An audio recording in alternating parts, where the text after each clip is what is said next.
चलो बच्चों, let's read the question. The question says match column 1 with column 2 and select the correct answer using codes given below. हमें इस question में दो columns दिए, column 1 and column 2. हमें इन्हें मैच करना है एंड गिवन 4 ऑप्शंस में से एक करेक्ट ऑप्शन को सिलेक्ट करना है. इस क्वेश्चन में हमारा अगर हम की कॉन्सेप्ट देखें तो यहाँ हमारा जो की कॉन्सेप्ट यूज हो रहा है, it will be pollutants.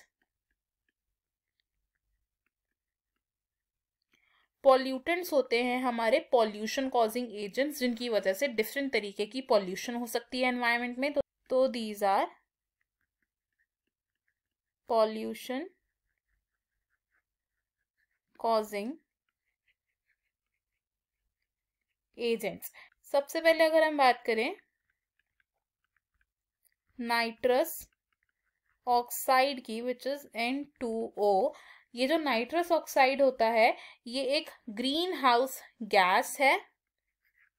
Green house gas है जो हीट को ट्रैप करता है एंड ग्रीन हाउस इफेक्ट में कंट्रीब्यूट करता है. और साथ ही साथ नाइट्रस ऑक्साइड क्या है, ये एक पॉल्यूटेंट की तरह भी एक्ट कर सकता है. नाइट्रस ऑक्साइड कैसे प्रोड्यूस होता है? By the process of denitrification. Denitrification क्या होता है? नाइट्रोजन मेटाबॉलिज्म के टाइम पर जब नाइट्रेट्स का कन्वर्जन होता है इनटू नाइट्रोजन, तो इस दौरान एक इंटरमीडिएट बनता है which is nitrous oxide and ये नाइट्रस ऑक्साइड गैस की फॉर्म में रिलीज होता है. तो डीनाइट्रिफिकेशन प्रोसेस में क्या होता है, नाइट्रेट यानी कि NO3- पहले तो कन्वर्ट होते हैं और बनाते हैं nitrides.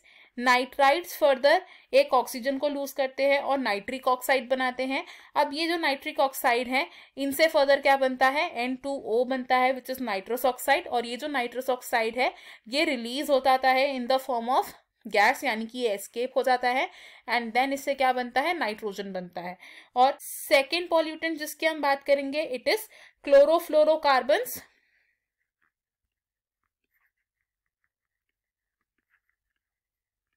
Chlorofluorocarbons which are CFC. इनकी वजह से क्या होता है, ozone layer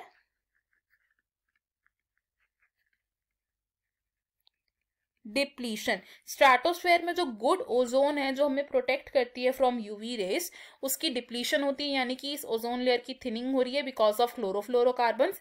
and in chlorofluorocarbons को यूज किया जाता है मेजरली एज रेफ्रिजरेंट्स. और इनके इंक्रीजिंग यूज से ओजोन लेयर पतली होती जा रही है, जिसकी वजह से पोलर रीजन में एक ओजोन होल भी बन चुका है. थर्ड पॉल्यूटेंट जिसकी हम बात करेंगे, it is methane which is CH4. अब ये जो मीथेन है, ये भी एक ग्रीन हाउस गैस है और मीथेन को नेचुरली प्रोड्यूस किया जाता है बाय मिथेनोजेंस. मिथेनोजेंस होते हैं वो एनारोबिक बैक्टीरिया जो ऑर्गेनिक मैटर का ब्रेक डाउन करते हैं और मिथेन गैस को रिलीज करते हैं. अब ये जो मिथेन होता है, इसके सोर्सेस क्या होते हैं, इट इज राइस फील्ड्स यानी कि पैडी फील्ड्स. राइस फील्ड्स में मिथेनोजेंस प्रेजेंट होते हैं जो मिथेन को रिलीज करते हैं. नेक्स्ट इज बायोगैस बर्निंग या फिर गट ऑफ कैटल. कैटल होते हैं रूमिनेंट एनिमल्स जिनके एलिमेंट्री कैनाल में ये मिथेनोजेंस प्रेजेंट होते हैं एंड ये मिथेन को रिलीज करते हैं, जिससे फर्दर बायोगैस भी बन सकता है. नेक्स्ट पॉल्यूटेंट जिसे हम डिस्कस करेंगे, इट इज ओजोन. तो ओजोन इज O3. अब ओजोन प्रेजेंट होती है एटमोस्फेयर की दो लेयर्स में which are stratosphere and troposphere. Stratosphere में जो ओजोन प्रेजेंट होती है, इसे हम गुड ओजोन भी कहते हैं बिकॉज ये हमें प्रोटेक्ट करती है फ्रॉम हार्मफुल अल्ट्रावायलेट रेस. लेकिन जो ट्रोपोस्फेयर में ओजोन प्रेजेंट होती है, इसे हम बैड ओजोन कहते हैं बिकॉज ये एक पॉल्यूटेंट की तरह एक्ट करती है. और ये कैसा पॉल्यूटेंट होता है, it is a secondary pollutant because ये डायरेक्टली रिलीज नहीं होता. ये बनता है जब नाइट्रोजन के ऑक्साइड्स और हाइड्रोकार्बन्स कंबाइन करते हैं in the presence of sunlight. तो it is produced when oxides of nitrogen and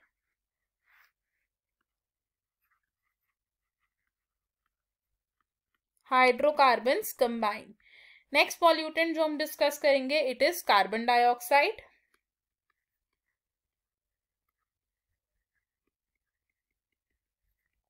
तो कार्बन डाइऑक्साइड भी एक मेजर कंट्रीब्यूटर है ग्रीन हाउस इफेक्ट का, जो 60% ऑफ ग्रीन हाउस इफेक्ट को कॉज करता है। और कार्बन डाइऑक्साइड का इमिशन कहां से होता है? यूजुअली बाय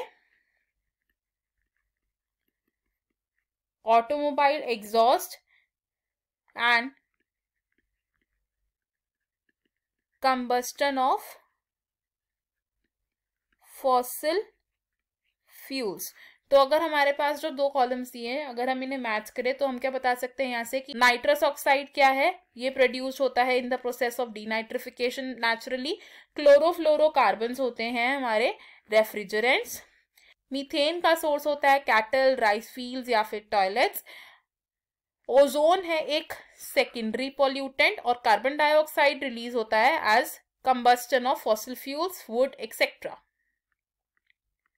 हमारे करेक्ट मैचेस क्या बन रहे हैं यहाँ पर? A with third of column 2, B with fourth of column 2, C with fifth of column 2, D with first of column 2 and E with second of column 2। तो अकॉर्डिंग टू दिस हमारा correct answer है यहाँ पर option B. बाकी options हो जाएंगे हमारे यहाँ पर wrong. I hope you have understood it. Best of luck. Thank you.